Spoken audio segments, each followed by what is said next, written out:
अस्सलामुअलैकुम my YouTube family, कैसे हैं आप सब लोग। आप सब लोगों को वेलकम टू किचन एक्सप्लोरर। और आज हम बनाने जा रहे हैं मूंग मलाई लड्डू। बहुत ही डिलिशियस से बनते हैं और बहुत ही कम इंग्रेडिएंट्स के साथ बनते हैं, जो कि आप देख सकते हैं। अच्छा, सबसे पहले मैंने क्या किया था कि मेजरिंग 1 कप भरकर मूंग की दाल ले लिए। आप 1 पाव भी पूरा ले सकते हैं।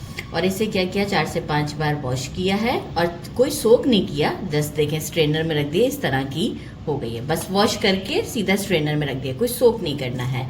बाकी हमने क्या लिया है, इलायची पाउडर चाहिए हमें, हाफ टी स्पून बूरा, जो कि चीनी का बूरा होता है। अगर नहीं है आपके पास और अवेलेबल नहीं होता तो आप शुगर को भी पीस सकते हैं, लेकिन इससे रिजल्ट बूरे से बहुत अच्छा आता है।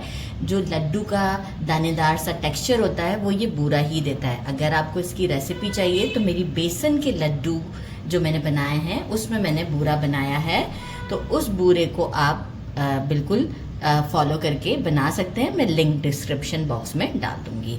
अच्छा, अराउंड 4 to 5 टेबल स्पून के करीब मैंने ले लिए हैं। ये है 4 मगज़ हमारे, बैलेंस सीड्स। इसे अब हम ड्राई रोस्ट करेंगे। ये कम ज़्यादा कर सकते हैं, ड्राई फ्रूट्स भी कुछ ऐड करना चाहें तो कर सकते हैं, लेकिन ये जितना सिंपल रहता है ये लड्डू उतना टेस्टी होता है। मेजरिंग 1/2 कप मैंने दूध की जो ऊपर की बलाई होती है वो ली है, और साथ ही में मैंने लिया है 3/4 कप खोया।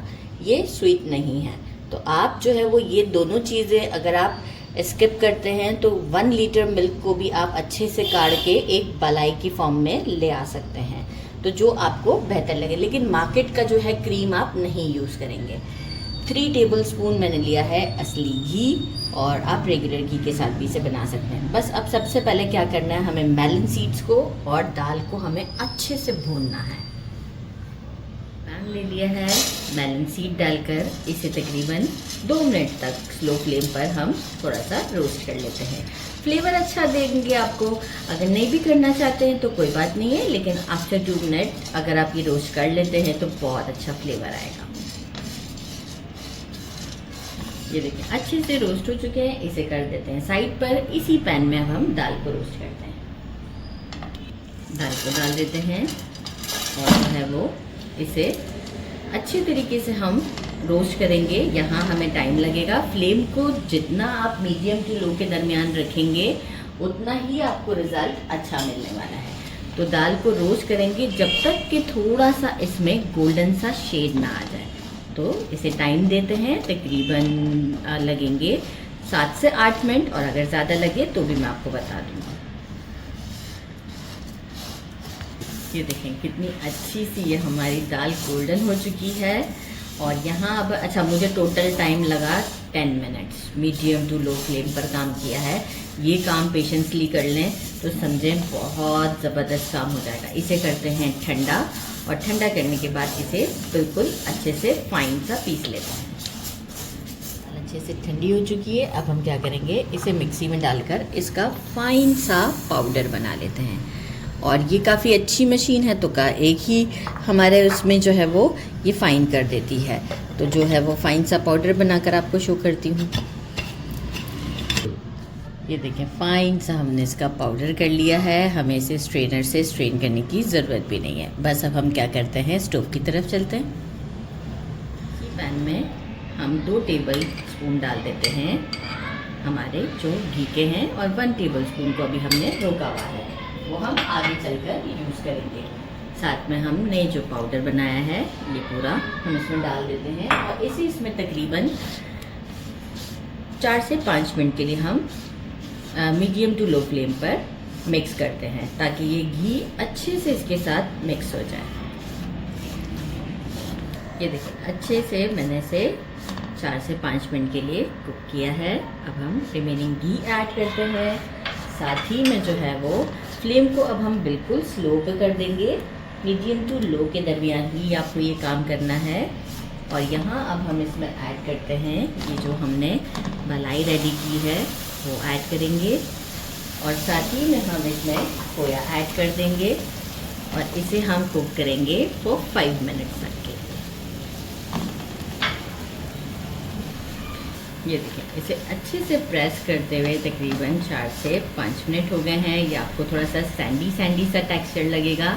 इट मीन्स कि यहाँ आप बिल्कुल परफेक्ट हैं। अब देखिए, अब थोड़ा थोड़ा लगना स्टार्ट हो रहा है, तो बस यहाँ अब हम इलायची का पाउडर ऐड करेंगे। स्टोव को करते हैं बंद, और साथ ही में जो है वो हम इसमें ऐड कर देते हैं हमारे ये सीड्स, और इसे मिक्स करके थोड़ा सा ठंडा करेंगे। ज़्यादा ठंडा नहीं करना है, क्योंकि हमें इसके अंदर बूरा भी मिक्स करना है। तो इतना ठंडा करूँगी मैं कि मैं इसे टच कर सकूँ।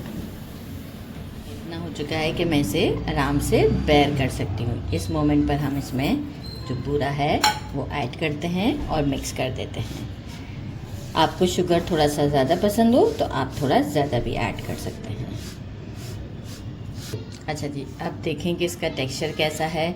मुझे 2 टेबलस्पून जो है वो और घी की ज़रूरत पड़ी थी, तो बस मेल्टेड घी को ही यूज़ किया था मैंने, क्योंकि हम जब इसको चेक करते हैं और लड्डू का शेप ना आ रहा हो तो आप समझ जाएं कि 2 टेबलस्पून के आसपास आप इसमें घी ऐड कर सकते हैं, लेकिन मेल्टेड घी होना चाहिए, क्योंकि ऑलरेडी ये वार्म तो होता ही है, तो ये इतनी आसानी से फिर हमारे लड्डू बन जाते हैं। तो बिखरेंगे भी नहीं, कुछ भी नहीं होगा। Simple is that. ये देखें कैसा शानदार सा लड्डू हमारा रेडी हो गया है।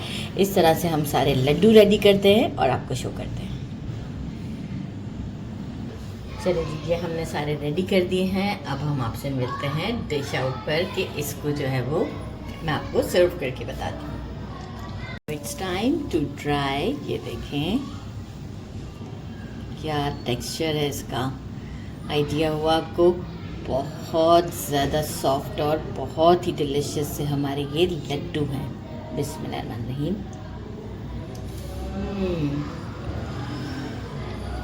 बहुत डिलीशियस हैं, ज़रूर ट्राई कीजिएगा।